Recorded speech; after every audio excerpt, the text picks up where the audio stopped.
Buenos días, me corresponde darles a conocer los principales resultados del mapeo del mercado de Noruega. Esta es una primera aproximación a este mercado, en ese sentido es una descripción socioeconómica del mismo y realizamos una metodología estadística para ir detectando posibles productos a exportar al mercado de Noruega. Básicamente el contenido de la presentación de hoy es una serie de características generales de Noruega, su economía y evolución, cómo se caracteriza el consumidor, su ingreso y gasto, cuál ha sido el intercambio comercial tanto de Noruega con el mundo y de Costa Rica con Noruega, y los resultados, algunos ejemplos de estos productos potencialmente exportables, y luego recapitulamos con una serie de conclusiones. Entonces, básicamente, Noruega se ubica en la parte oeste de la península escandinava, por ende limita al este con Suecia y al noreste con Finlandia y Rusia. El resto del territorio va a estar rodeado por mares de vital importancia para la economía noruega, el Mar del Norte, porque ahí es donde se ubican las principales plataformas petroleras de este país. Tiene una población muy similar a la de Costa Rica, 4.9 millones de habitantes, por ende un territorio de 385.186 kilómetros cuadrados, es decir, 7,5 veces Costa Rica, y una población de casi 5 millones, da una densidad poblacional bastante baja, la más baja de Europa después de Islandia, con 15 habitantes por kilómetros cuadrados. Ahora, el territorio como tal se caracteriza por ser altamente montañoso, un clima considerablemente frío, por ende la cantidad de territorio que se puede dedicar a asentamientos urbanos y actividades agrícolas es reducido. Básicamente el 3.2 se dedica a la agricultura y el 1.4% del territorio corresponde a asentamientos urbanos. Y aquí contabilizamos inclusive toda la infraestructura pública. ¿Cuál es el resultado entonces de esas características territoriales? Que los asentamientos urbanos van a estar muy claros y concentrados, básicamente en la parte este, en lo que es su capital, Oslo, y la provincia circundante de Arkansas, y la región costera, donde ahí la densidad poblacional aumenta a inclusive 1.615 habitantes por kilómetro cuadrado. Para ponerlo más o menos en contexto, la densidad de Costa Rica es de 89 habitantes por kilómetro cuadrado. De acuerdo a su división administrativa, son 20 provincias, de ahí destacamos por su población Oslo, con poco más de medio millón de habitantes, y Arkansas. En conjunto, estas dos van a contabilizar un 20% de la población total. Y las provincias costeras de Hordaland y Rogaland, con más o menos medio millón de habitantes también, que en conjunto entonces albergan el 42% de la población noruega. En cuanto a su estructura poblacional, hay varios factores que quisiera rescatar. Primero, en el año 2011 es la primera vez que su composición según género aumenta la cantidad de hombres en relación a la de mujeres, con una distribución de 50,01 y 49,9. ¿Cuál es el principal factor que ha llevado a esta composición según el género? La migración. El efecto migratorio, donde 7 de cada 10 inmigrantes provienen de Europa, ha provocado que los hombres lideren la composición en cuanto al género. Es también el efecto migratorio lo que ha provocado un crecimiento del 1,3% en la población en el último año. Un factor a rescatar dentro de la población es que la tasa de fecundidad de 1,88 niños por mujer en su edad reproductiva es relativamente alta para el promedio del continente europeo y para un país desarrollado en relación a su proceso de transición demográfica. ¿Qué efectos o qué es lo que lleva a esta fecundidad relativamente alta? Bueno, el Estado de Noruega da una serie de subvenciones para la manutención de los niños y un factor que es crucial y muy característico de este mercado es la licencia parental. Y aquí le recalco esto porque es licencia parental y no maternal, es decir, se comparte entre hombres y mujeres. Es compartida los 15 días después del parto y además es una licencia bastante amplia. Estamos hablando de 46 meses con el 100% del salario, extendible a 56 meses con un 80% del salario. O sea, estamos hablando que los padres pueden compartir con sus hijos prácticamente el primer año de su vida. Y todo esto, obviamente, subvencionado por el Estado. Esa tasa de fecundidad relativamente alta para un país europeo también da como resultado que la estructura de la población sea relativamente joven. Un 20% tiene menos de 16 años, un 67% entre 16 y 66 y un 13% es mayor de 67 años. Para aquellos que están más relacionados con las estadísticas demográficas, por lo general este indicador se da con un límite de 65 años. En el caso de Noruega incrementa porque la edad de jubilación son 67 años y no 65. Y esto va a tener un efecto muy importante que vamos a ver más adelante en la composición de las bandas de ingreso. De este gráfico de la pirámide de la población también se desprende que la edad promedio de contraer matrimonio ha ido creciendo. En el caso de los hombres, la edad promedio de su primer matrimonio es 37,3 años y en el caso de las mujeres 33,8. Y aquí recalco que estas estadísticas son para aquellos matrimonios de distinto género, ya que desde el 2009 el matrimonio entre personas del mismo género está aprobado en Noruega. ¿Cuál es el resultado de todas estas características demográficas? Bueno, una tasa de fecundidad menor a la de reemplazo, matrimonios más tardíos, han tenido también como resultado que el tamaño de los hogares haya disminuido. Y esto también aquí influye mucho el hecho de que la sociedad noruega es altamente igualitaria en relación al género. Entonces las mujeres tienen una serie de oportunidades y optan primero por desarrollarse profesionalmente antes de contraer matrimonio y establecer una familia. La única provincia que tiene un tamaño de hogar menor al promedio es justamente Oslo, con 1,9 personas por hogar. Evidentemente, esto va a tener un efecto en el tamaño de las presentaciones de productos como los alimentos. Nada más recalcar que obviamente por su alto nivel de condición de vida que tiene Noruega, la esperanza de vida ha incrementado, 79 años en el caso de los hombres y 83,5 años en el caso de las mujeres. En cuanto a la economía, en realidad está presentado una evolución relativamente estable, una pequeña contracción por la crisis bancaria local en el año 88 y evidentemente en Noruega fue también afectada por la crisis internacional. Sin embargo, a diferencia de otros países europeos, logra una recuperación del PIB total del 1,4%, pero del PIB continental inclusive mayor del 2,4%. ¿Qué es el PIB continental? Básicamente, por la importancia que tiene la actividad petrolera dentro de la economía noruega, la Oficina de Estadísticas hace todo un cálculo donde aísla la actividad petrolera y la extracción de gas. Aquí es importante también recalcar que Noruega logra recuperarse de manera muy rápida de la crisis a partir del uso del Fondo Gubernamental de Pensiones. Contrario a lo que su nombre indica, este es un fondo que no se alimenta de contribuciones de pensiones, sino que es un fondo administrado por el Banco de Inversión bajo mandato del Ministerio de Finanzas de Noruega, que se alimenta de las ganancias del petróleo. Entonces sí tiene la posibilidad del gobierno de aplicarlo para controlar los vaivenes del precio internacional del petróleo o contracciones económicas. Y en un futuro, pues poder hacerle frente al eventual envejecimiento de la población.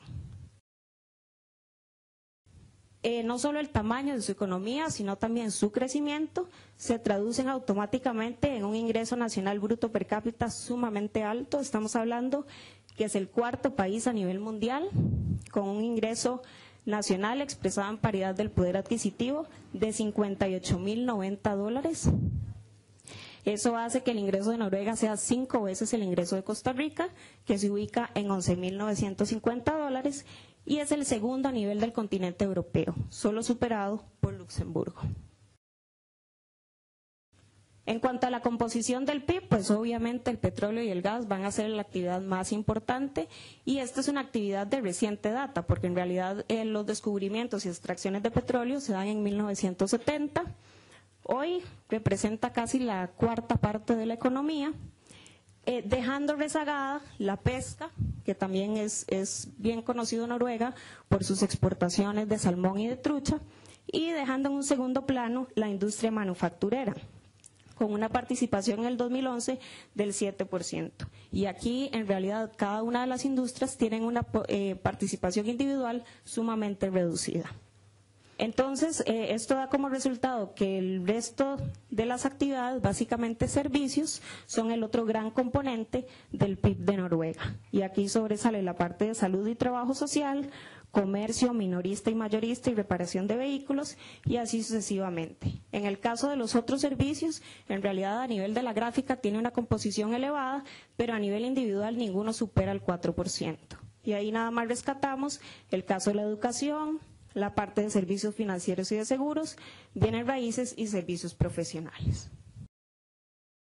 Entonces, todo esto, ¿en qué se resume a nivel cualitativo en Noruega? Bueno, básicamente en 2011 es el principal país de acuerdo a su índice de desarrollo humano, catalogado por ende como un país de desarrollo humano muy alto, y solo para ponerlo en perspectiva, Costa Rica ocupó la posición 69.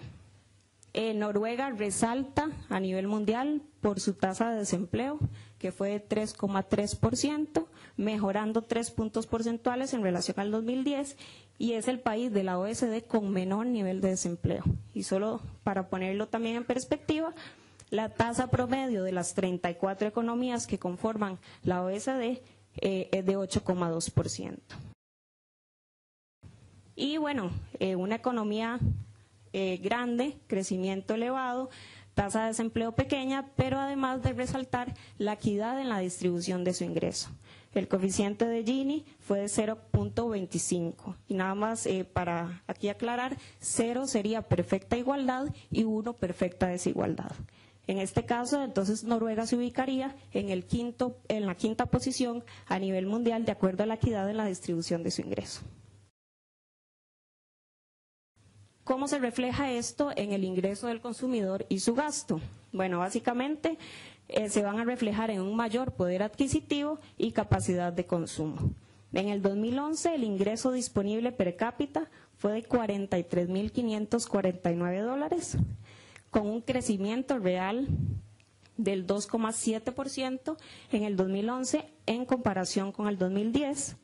Y si tomáramos la población según grupos de edad, el segmento entre 40 a 44 años y de 45 a 49 son los que van a registrar el mayor nivel de ingreso bruto promedio, que ronda los $97.000.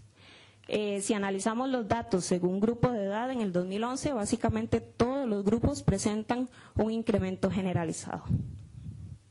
Ahora, si tomáramos, y aquí quiero profundizar bastante en este gráfico, lo que hacemos es tomar bandas de ingreso, una banda baja, 2 bandas intermedio y las 2 bandas superiores. Entonces ahí tomamos la banda de ingreso y la dividimos con la participación de cada población según su grupo de edad. ¿Cuál es el resultado? Que para las 2 bandas superiores, es decir, de $125.000 hacia arriba, que serían esta línea lila, que al final no la van a ver porque lleva una tendencia muy similar a la roja, que es la banda más alta de ingreso, van a destacar en su participación la población mayor a 65 años. Es decir, la población mayor a 65 años es el grupo dominante, o sea, podríamos decir que son de las personas más ricas de Noruega. Si viéramos otro país desarrollado, esta gráfica tomaría una forma más trapezoidal, justamente porque por lo general alcanza la madurez profesional y de ingreso la población que ronda entre los 45 y 49 años. En este caso sería la población mayor a 65. De nuevo, ¿cuál es el efecto que radica aquí? La alta edad de jubilación de Noruega. De acuerdo a sus clases sociales, Bueno, como prácticamente en todos los países, las dos clases inferiores son las que abarcan la mayor cantidad de la población y aquí lo que estamos considerando es la población mayor a 15 años y dividiéndola por clase de acuerdo a su ingreso. Entonces, la clase inferior D y E representan casi 3/5 partes de la población, pero aquí hay que rescatar una clase media relativamente amplia, con más de 1/5 parte de esa población mayor de 15 años, y una clase alta que, si bien es cierto, en conjunto es la de menor participación, ha presentado un crecimiento y una rápida expansión, básicamente del 9% en el periodo del 2006 al 2011. ¿En qué es que gastan los hogares noruegos? Bueno, esta es la composición del gasto por hogar en dólares para cada una de las categorías y aquí resaltamos el caso de la vivienda, el transporte y el ocio y la recreación. Y esto es básicamente el fiel reflejo de un mercado de consumo completamente desarrollado y con un alto nivel de vida. ¿Por qué? Porque el ocio y la recreación llegan a formar una parte muy importante de la composición de ese gasto, dejando rezagadas categorías como los alimentos, que lo que buscan es suplir necesidades básicas. Entonces, ¿cuál es la composición de estos gastos principales? En el caso de la vivienda, son dos las categorías que sobresalen, los alquileres con una participación del 60% y lo que es el gasto en electricidad, gas y otros combustibles con un 17%. En el caso del transporte, el 47% se destina al funcionamiento del equipo propio, que eso es básicamente todos los accesorios y repuestos para automóviles, más el gasto en combustibles. Un 29% para la compra de vehículos nuevos y un 24% al pago de servicios de transporte, donde aquí la principal categoría es el transporte aéreo. Y por el lado del ocio y la recreación, en realidad a los noruegos pues parece que les gusta bastante divertirse porque el 27% de ese gasto se destina a servicios culturales y recreativos, que aquí lo que incluimos es desde la entrada a un cine, a un teatro, conciertos, hasta el pago de gimnasio o actividades recreativas como cursos de equitación, baile, etcétera. La compra de equipo audiovisual y fotográfico para fines o uso propio con un 22% y otra serie de actividades de ocio y recreación relacionadas con jardinería, mascotas o juegos de azar que tendrían una participación del 18%. En cuanto a las categorías que más crecieron, bueno, está la parte de transporte, educación y hoteles y catering. Aquí quisiera hacer una pequeña descripción de cuáles son los formatos de venta para alimentos, porque si bien es cierto, los alimentos no están dentro de las principales 3 categorías, pues es una participación elevada, pero además, como vamos a ver más adelante, es una de las industrias en las cuales hay mayor potencial de exportación y por otro lado, si aisláramos las exportaciones noruegas de pescado, se convierte en un demandante neto de alimentos. Y su mercado minorista en realidad es bastante particular si lo comparamos con cualquier otro país europeo. Entonces, este es un cuadro que resume las características de los principales 4 grupos minoristas con su participación en las ventas en el 2011, los formatos que cada uno tienen y entre paréntesis son solo algunos de los ejemplos de los nombres de las tiendas bajo cada uno de estos formatos y alguna serie de observaciones. Entonces, el primer grupo es Norgesgruppen con una participación del 31%, tiene distintos formatos, básicamente hipermercados, supermercados y discounters. Y aquí resaltar las características de este grupo porque en realidad sí está completamente integrado a nivel vertical. Entonces tiene 2 grandes divisiones de distribución mayorista que son ASCO y Store Cashier y además tiene participación en otros canales alternativos además del minorista, como es el caso del canal institucional. Entonces, estas divisiones mayoristas también se van a encargar de proveer a otros grupos minoristas presentes en el mercado. El siguiente es el Coop Norgen Handel con 20% de participación en el 2011. De nuevo, también tiene los 3 formatos modernos: hipermercado, supermercado, discounter. Y la característica de este grupo es que funciona como una cooperativa de asociados. En el caso del Reitangruppen, solo tiene como formato el discounter. De hecho, este es el principal discounter a nivel de Noruega. Y tiene también operaciones de distribución en otros países escandinavos, además de Noruega, así como en Suecia y Letonia. En el caso de ICA Norgen, tiene una participación del 11%, tiene los 3 formatos, pero ha perdido participación en los últimos años. Muchos de los especialistas en el tema señalan que es por haberse concentrado en su formato de supermercado, en lugar de irse enfocando al tema de los discounters, que es el que ha venido creciendo en participación de ventas. Y es el único grupo minorista que no es de origen local, sino que su origen es Suecia. Entonces, algunas características que se extraen del cuadro anterior y otros aspectos adicionales es que el canal moderno supera con creces al canal tradicional. El único formato de canal tradicional que se mantiene y tiene una participación muy elevada es el Vinmonopolet, y aquí aclarar este punto porque, claro, tiene una participación muy elevada en el canal tradicional porque es ahí donde se venden todas las bebidas alcohólicas con un contenido superior a 4.75%, y además es un monopolio del Estado.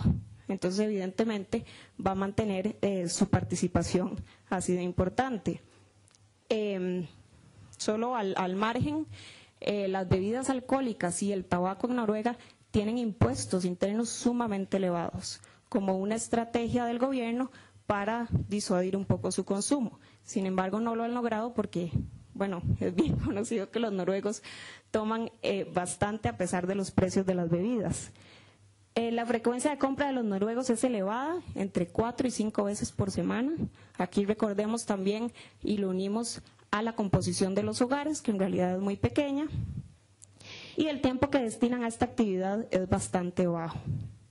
A diferencia de los principales mercados europeos, las tiendas tienen un tamaño más pequeño, pero una elevada penetración en los principales centros urbanos, que esto obviamente alimenta también la elevada frecuencia de compra. Y sin duda alguna la principal característica del sector minorista es su alta concentración. Los 4 grupos al final acaparan el 80% de las ventas minoristas de alimentos. Según el gasto por región, expresado en dólares por hogar, y aquí vemos pues el mapa coloreado dividido en estas 6 regiones de acuerdo a su nivel de gasto. Obviamente va a sobresalir Oslo, que es la capital, y su provincia circundante de Arkersos, y el otro gran centro poblacional, que es Agder y Rogaland. Pero en realidad, si lo ven, no hay una dispersión muy elevada en cuanto al gasto. O sea, que esto al final se traduce que toda región a nivel de Noruega presenta oportunidades en cuanto al consumo, pero sin duda alguna la puerta de entrada sigue siendo su capital.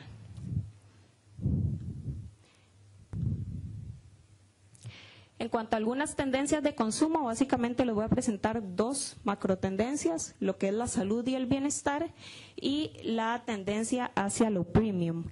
En el caso de la salud y el bienestar, pues toma relevancia en distintas categorías, desde cosméticos, bebidas, el alcohol, los deportes, el turismo, pero sin duda la industria alimentaria es la que va a adquirir mayor notoriedad. Después de la crisis hay un repunte en las ventas de productos asociados con la salud, básicamente dividido en las 4 grandes categorías. Los alimentos naturales, lo que se conoce como mejor para usted, que es toda aquella categoría de alimentos que tengan menor contenido de algún ingrediente perjudicial para la salud, llámese sodio, azúcar, grasa, etcétera.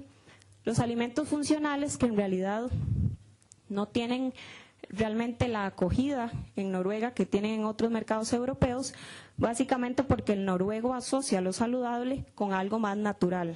Por ende, cuando le hablan de ingredientes, aunque sean vitaminas o suplementos adicionados, que es la definición de un alimento funcional, lo tienden a asociar como menos natural y por ende menos saludable. Y todos los alimentos que están asociados a las intolerancias o a las alergias. Este es un segmento todavía pequeño, pero en amplio crecimiento en el caso de Noruega, y son todos aquellos alimentos que pues están dirigidos a alguna intolerancia, como por ejemplo la lactosa, el gluten o la población que es diabética.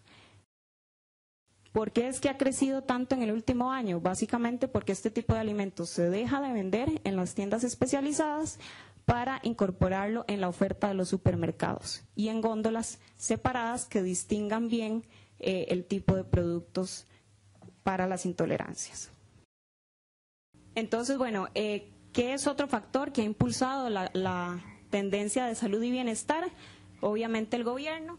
Este es el logotipo de la Autoridad de Salud de Noruega, el famoso Green Keyhole. Esto es un sello que no solo se utiliza en Noruega, sino también en Suecia y en Dinamarca. De hecho, es originario de Suecia.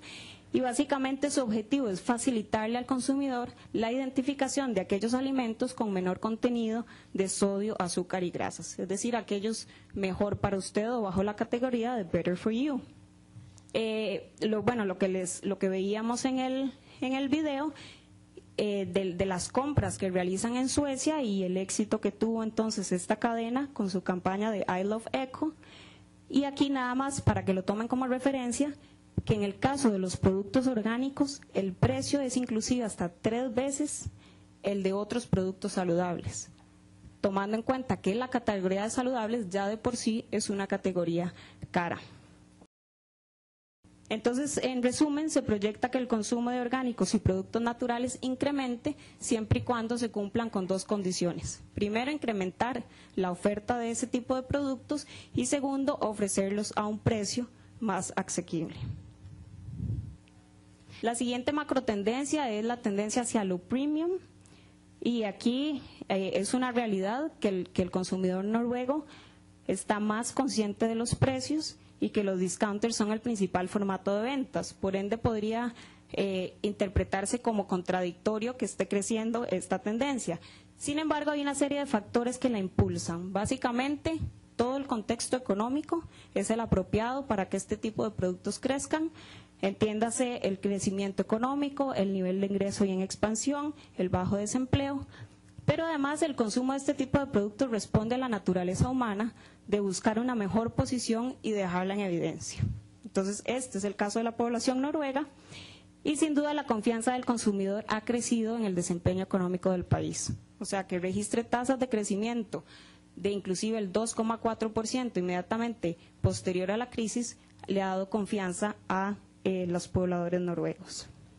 Entonces, los noruegos van a estar dispuestos a comprar productos premium si estos generan un beneficio tanto a nivel emocional como a nivel racional. Y uno de los ejemplos bajo esta categoría son todos aquellos productos que estén certificados con comercio justo o con algún tipo de certificación ética o amigable con el ambiente.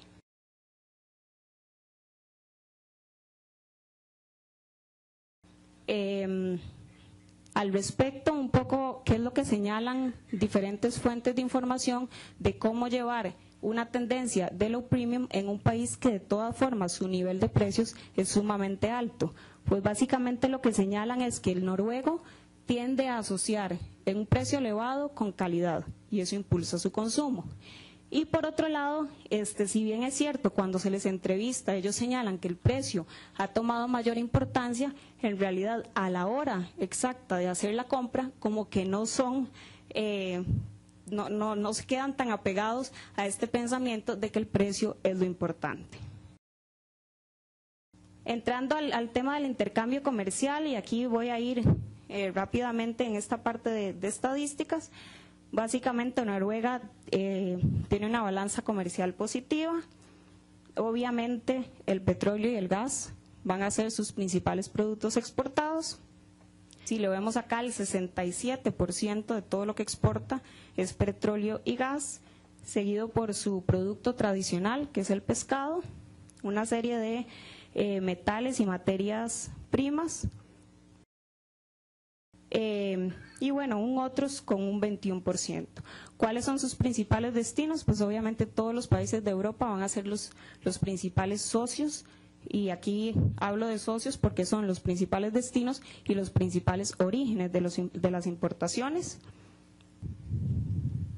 En el caso de las importaciones, lo que es material de transporte es el principal producto importado, básicamente lo que son vehículos y otros equipos de transporte relacionados con la parte naval. En cuanto a sus orígenes de importaciones, destacan de nuevo Suecia y Alemania, ahí se mete China en la tercera posición, y luego otra serie de orígenes europeos como Dinamarca y Reino Unido. Como les comentaba, si excluyéramos las exportaciones de pescado, Noruega es un demandante neto de alimentos y la principal categoría de importación van a ser las frutas y vegetales. En el caso del intercambio comercial de Costa Rica con Noruega, pues en el año 2011 logra posicionarse como su destino número 50. Como ya lo mencionaban, es el principal destino dentro del grupo de países que conforman el EFTA. En el año de 2011 el valor exportado fue de 6,8 millones y el valor importado fue de 15,9 millones de dólares. Aquí sí resaltar que a pesar de que el monto es todavía pues bastante bajo, ya para el primer semestre del 2012 las exportaciones superan el valor total exportado el año anterior, y básicamente por un crecimiento en los dos principales productos de exportación, que serían el banano y el café, que se ha empezado a exportar en este año. La composición de las exportaciones altamente concentrado, eso es una realidad. El 97% corresponde a banano, seguido de un 2% por otros frutos sin cocer y participaciones menores al 1%, el café, otros dispositivos de uso médico y la piña. En el caso de las importaciones también están altamente concentradas. En realidad, si lo vemos, casi el 90% son abonos minerales con sus distintos elementos fertilizantes, ya sea nitrógeno, nitratos químicos nitrogenados, seguido de medicamentos, aparatos de electrodiagnóstico, pescado, etcétera, pero con participaciones menores al 1%. Ya para ir terminando, algunos de los resultados del cruce estadístico, y aquí sí los invito que en el documento que les entregaron en el disco puedan hacer pues toda una leída de los productos que se incluyen aquí, porque el resultado lo que arroja son 685 subpartidas con potencial exportable y 113 con alto potencial. Esto es una metodología, y aquí sí quisiera hacer la aclaración, es meramente estadística. Lo que hacemos es cruzar la demanda neta de Noruega con la oferta promedio de Costa Rica para un periodo de 3 años, 2009, 10 y 11, y a partir de ahí aplicar una serie de criterios, 5 específicamente, para determinar aquellos productos con alto potencial. Entonces, al tomar el comercio bajo subpartida, es decir, a 6 dígitos, pues estamos haciendo agrupaciones de productos y solo desde el punto de vista estadístico. Entonces, no estamos tomando en consideración aspectos cualitativos o inclusive regulatorios del mercado que puedan pues brindar mayor potencial. Entonces, por sector, aquí solo, repito, voy a mostrar algunos ejemplos, si no nos da casi mediodía solo mostrándole estos cuadros. Les explico, lo que se incluye es su clasificación, la descripción, las importaciones, ahí es Noruega, las importaciones promedio del 2009 al 2011, tanto en valor como en crecimiento, cuáles fueron los principales proveedores en el 2011 para Noruega y cuáles han sido las exportaciones promedio de Costa Rica en nivel total, no a Noruega. Entonces, básicamente rescatamos algunos productos como la carne bovina fresca o refrigerada, donde aquí resaltamos como tercer proveedor a Uruguay, la parte de camarones y langostinos, En el caso del sector agrícola, las plantas, las raíces y tubérculos, los bananos, las piñas, que aquí, bueno, en el caso de los bananos sí nos posicionamos como el segundo proveedor de Noruega, después de Ecuador, pero ahí también detrás el caso de Panamá. En el caso de las piñas, sí somos el principal proveedor de Noruega, con una participación del 81%, y resaltar aquí la participación de Honduras, también con casi un 6%. Otros productos del sector agrícola, como las sandías, los melones, el café, y aquí sí resaltar el caso de nuevo de los melones de Honduras, después de Brasil y España. Costa Rica no se registra como proveedor en este momento de Noruega de este producto, y en el caso del café, pues obviamente lo va a liderar Brasil, pero otros competidores cercanos como Colombia y Guatemala, que tienen una participación importante.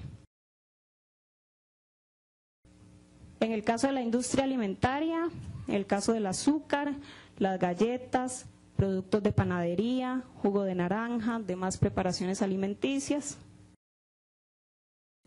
En la industria de químicos, plásticos y caucho, en el caso de químico, en la parte de antisueros, en el caso de plásticos, todo lo que sean tapas, sacos o bolsas de plástico. En el caucho, la parte de llantas y juntas y empaquetaduras de caucho. En la parte de la industria maderera, obviamente aquellas variedades que ellos no producen, que básicamente son pinos y abetos, lo que ellos extraen. La parte del papel y cartón, con las compresas y pañales para bebés y cajas de papel o cartón corrugado. Alguna serie de artículos de joyería, básicamente de metales preciosos y de plata. En la parte de la industria metalmecánica y eléctrica, los tubos de hierro y acero, los enchufes, los procesadores y los demás conductores eléctricos. En el caso del equipo de precisión y médico, todo lo que sean jeringas, los instrumentos y aparatos de medicina, los aparatos para prótesis y artículos y aparatos de ortopedia. Y para ir cerrando, nada más recapitular algunos datos importantes del mercado. Bueno, a pesar de ser un país pequeño, representa un mercado de consumo desarrollado y, como lo veíamos, con una gran capacidad de gasto discrecional, es decir, aquello que no se asocia a necesidades básicas. En gran parte por la elevada edad de jubilación, la cohorte de mayor de 65 años va a ser aquel grupo dominante en cuanto a nivel de ingreso. Y obviamente entonces todos aquellos productos y servicios de gama alta que estén dirigidos a consumidores más maduros podrían encontrar un mercado muy lucrativo en Noruega. A nivel del valor de gasto por región, como veíamos, no hay una dispersión altamente marcada, pero Oslo sigue siendo el principal centro de consumo y de negocios de Noruega. Recobrar la confianza luego de la crisis pues va a ser un proceso gradual, sin duda alguna. A pesar de tener un nivel de ingreso tan alto, la relación precio y calidad empieza a estar presente en la mente del consumidor noruego, pero el gusto por los productos premium y asociados a salud y bienestar van a estar latentes en el mercado. Y bueno, a partir de esta primera aproximación son productos de muy diversa índole los que han sido catalogados como potencial, desde toda la parte de productos agrícolas y alimentos, ¿verdad?, por su carencia a nivel productivo, hasta neumáticos y circuitos integrados podrían tener potencial exportable en este mercado. Y bueno, esta constituye esa primera aproximación y caracterización. Con seguridad de aquí en adelante iremos profundizando en el análisis de sectores y mecanismos apropiados de ingresar al mercado. Muchas gracias.